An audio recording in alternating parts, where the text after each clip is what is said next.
Hi and welcome to my first video. In this video, I will be talking about my watercolor journey, like how I started, which supplies I began with, how I improved myself, and I will also give some advice for the beginners. So I'm a self-taught watercolor artist. I actually have a tiny art education, but I figured out watercolor on my own. In 2014, I started using watercolors to color my drawings, but I didn't know anything about neither supplies nor techniques.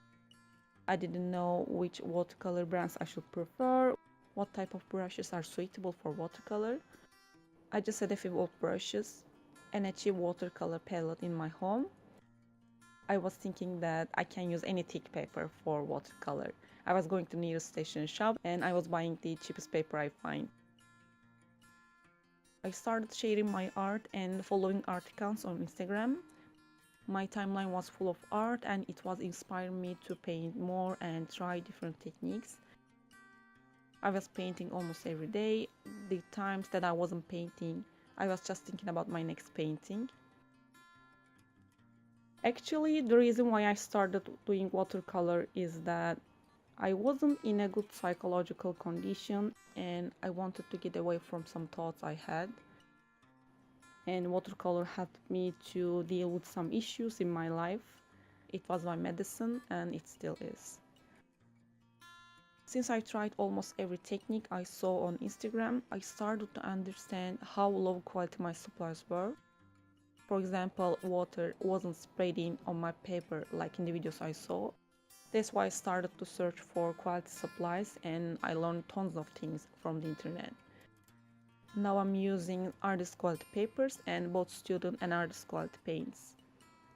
High quality supplies makes your piece looks even more awesome and the lifetime of your piece is also increasing.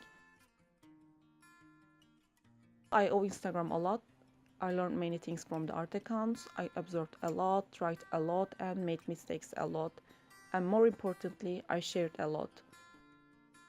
I suggest everyone the same thing. Share your art on social media. Use text, tell your story, follow artists. Don't just look at the works, look at the descriptions as well.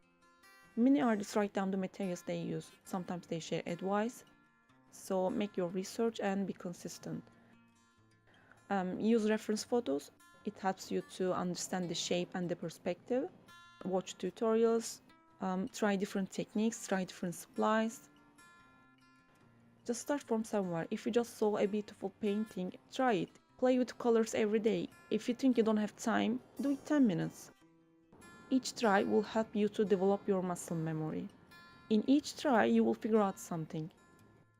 If you stop painting, your hand, your eyes, your muscles will forget about the things you've learned. So keep doing it, even though you don't like it. The time you will love your painting will come. I think this was the end. Well, thank you for watching. I hope it was beneficial. Don't forget to like and subscribe and I will see you in the next video.